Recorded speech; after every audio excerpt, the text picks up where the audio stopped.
তাইওয়ানের নতুন প্রেসিডেন্টে উইলিয়াম লাই চিংতের দায়িত্ব গ্রহণ ভালোভাবে নিচ্ছে না চীন। তাই ভূখণ্ডটির ওপর চীনের অধিকার নতুন করে জানান দিতে মহড়া শুরু করেছে। বৃহস্পতিবার 23 মে তাইওয়ান দ্বীপের চারপাশে এ ব্যাপক মহড়া শুরু করা হয়। আল জাজিরার প্রতিবেদনে বলা হয়, চীনের এ মহড়া তাইওয়ানের বিচ্ছিন্নতাবাদী কার্যকলাপের কঠোর শাস্তির সতর্কবার্তা হিসেবে দেখা হচ্ছে।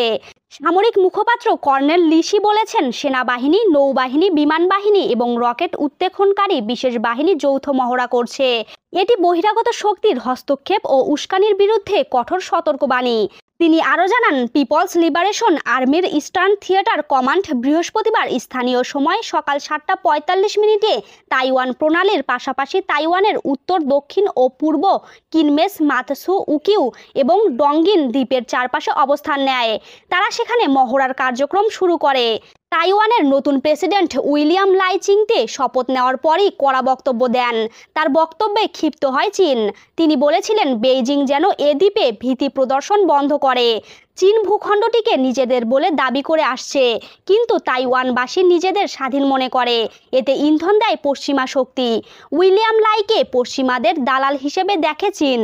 তার দায়িত্ব গ্রহণকে ঘিরে বেইজিংয়ের মন্তব্য ছিল, এ লোক সমস্যা সৃষ্টিকারী ও বিচ্ছিন্নতাবাদী। এদিকে মহড়ার প্রতিক্রিয়ায় তাইওয়ানের প্রতিরক্ষা মন্ত্রণালয় বলেছে, তারা চীনের মহড়ার প্রতিক্রিয়া হিসেবে তাদের সেনাবাহিনীকে উচ্চ সতর্কতা অবলম্বন করতে বলেছে।